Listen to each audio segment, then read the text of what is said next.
Well, Kevin George, the clinical lead for psychology and a former footballer, joins me from London to talk about how this sort of abuse can affect the players from a mental aspect. Well, I know you used to play yourself and you still work very closely within the Premier League and with other Premier League clubs. What is it like within the football environment, and does something like this actually shine a light on player welfare and safeguarding? A huge light. And it's separated, and I don't know why, but I really hope now we take this into consideration.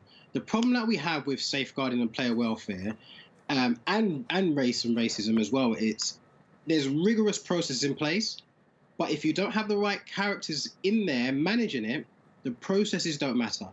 So because you're going to need people that are going to challenge people who are doing wrong.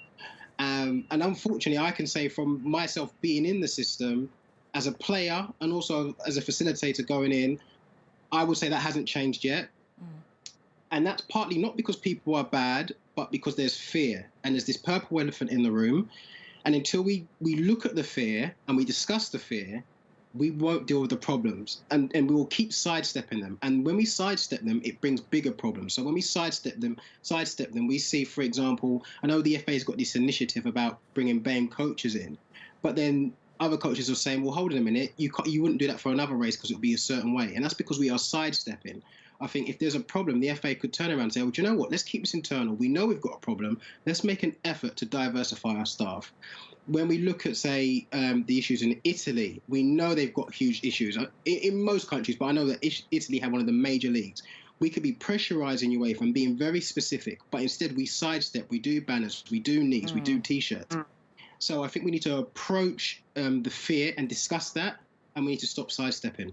Okay, moving forward as well, look, the new season is just around the corner. How do the players, especially the ones that got affected, how do they push forward, especially Bukayo Saka? He's only 19 years old. I know there's a lot of support, a lot of heartwarming support for him, but how do they get past this mentally?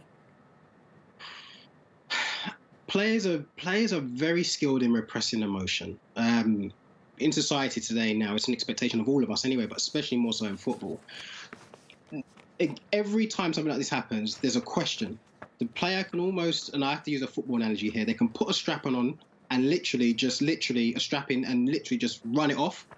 Or they can really investigate and they could be looking at, okay, so these are the problems, they repeat. How can we use our power and get specific answers and provide specific solutions? So just an example, I would say, the main players, captains and the top players, and I say top players because those are the ones who a club won't say, for example, we're going to get rid of you because you're bringing too much problems. They get together, they communicate and represent the majority, and they say, UEFA, FIFA, we're going to hold you to account. And if they get the clubs involved, you do like a Super League, but you don't make it elitist. You make it a case of we're taking all the broadcasting rights and everything, and we're going to do something that's ethical and is going to have strong values around equality. So now you challenge people.